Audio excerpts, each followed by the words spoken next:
我哋想請下一位發問嘅 IT 組織選委，應該係鄧永安先生，唔該。阿唐生，我相信你會同意咧，資訊科技喺香港社會整體嘅發展嘅重要性。就喺呢個大前提底下咧，我哋有4個問題。第一就係唐生，你會點評價現時香港政府喺支援創新科技同埋創意產業嘅表現？第二，你同唔同意我哋要成立一個創新科技政策局咧？第三，唐生，你可唔可以講講你長遠嘅策略同埋政策去發展香港嘅創新科技同埋創意產業？第四，都係最後一個問題，就係你會做啲乜嘢去提升 IT 界嘅從業員嘅專業地位，鼓勵更多人士去參與呢個行業，特別係年青嘅從業員，等佢哋可以參與香港IT 科技嘅發展咧？多謝。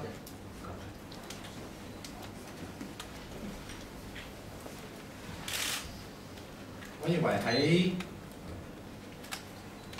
全球金融風暴之後，我哋其實係值得反思。我哋對於整個創新科技或者新興產業裏邊，政府嘅角色係乜嘢？我自己認為咧，政府係應該採取一個更加主動同埋更加主導嘅角色，就係支援同埋扶持喺新興產業嘅發展，包括創新科技。呢個新興產業嘅發展好多都係中小企。如果我哋單靠中小企去單打獨鬥咧，喺全球經濟一體化即係 globalization 之下，我相信係非常之困難。尤其是中小企要佢開始走出去，更加困難。所以，我認為喺人才培訓、喺政策支援、稅務鼓勵、政府扶持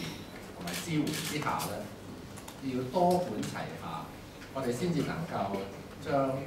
創新科技打出一個新嘅天下。而呢個新嘅天下喺人才培訓嗰方面，我認為我哋應該培訓更加多專才。我聽過唔少創意媒體或者新科技，或者最近我哋睇過嗰個亞洲遊戲展，有啲展覽商，佢都反映同一個問題，就係我哋而家現時大學出嚟嘅computer engineer、computer science 嘅畢業生，佢嘅學識係唔夠專，佢哋係一個 general degree 嘅，但係唔夠專門，而係好多需求啊！而家係一個更加專才嘅需求，所以我哋係咪一係就喺大學裏邊要求進一步加強佢嘅專才嘅訓練，又或者係透過另外一種形式成立一啲專科學院，等佢係可以第一年開始就已經係讀某一啲專科，而唔使讀一啲其他一個 general degree 需要讀嗰啲其他科目。所以我覺得呢個我哋可以借鏡德國嘅發展嘅。德國咧唔係咁多人讀本科，佢其實好多人讀專科，所以咧佢出好多好優秀嘅 engineer， 而嗰啲優秀嘅 engineer 令到佢喺 engineering 或者 science 嘅 development 嗰方面咧，係比其他國家係行得快，同埋行得更加到位。我覺得我哋個方向應該係咁樣。就第三方面咧，透過政府嘅政策，包括我剛才所講嘅一系列嘅，其實我哋我覺得政府嘅政策，我哋最終目標係咩咧？唔係淨係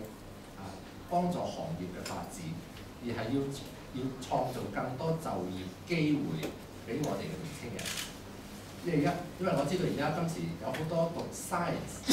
讀理科嘅大學畢業生，佢出到嚟咧，佢未必一定揾得翻係啱係佢讀嘅專科或者佢讀嘅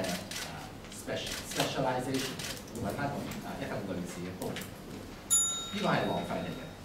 咁所以要創造更加多就業機會俾我哋嘅年輕人，自然可以吸引多啲年輕人去從事嗰個行業嘅。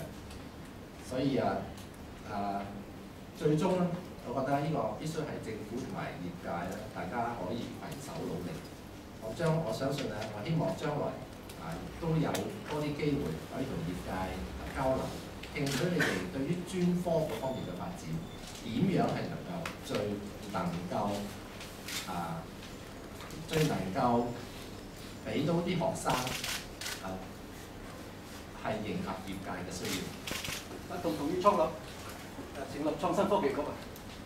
我會覺得成立一個工商科技局係會更加好，因為我今朝早見咗10位文化界嘅選舉委員會嘅委員，我都同佢展述咗咧，我將來咧應該做一個文化創意局嘅，所以文化呢個 culture 呢一點咧，文化藝術呢一點咧，會俾我擺開一嚿，但係對於科技咧，工商及科技咧，我覺得擺埋一齊，因為我自己做過呢個 portfolio， 我覺得咁樣最能起到 synergy， 我覺得咁樣最能起到 synergy。好，唔該，唐生。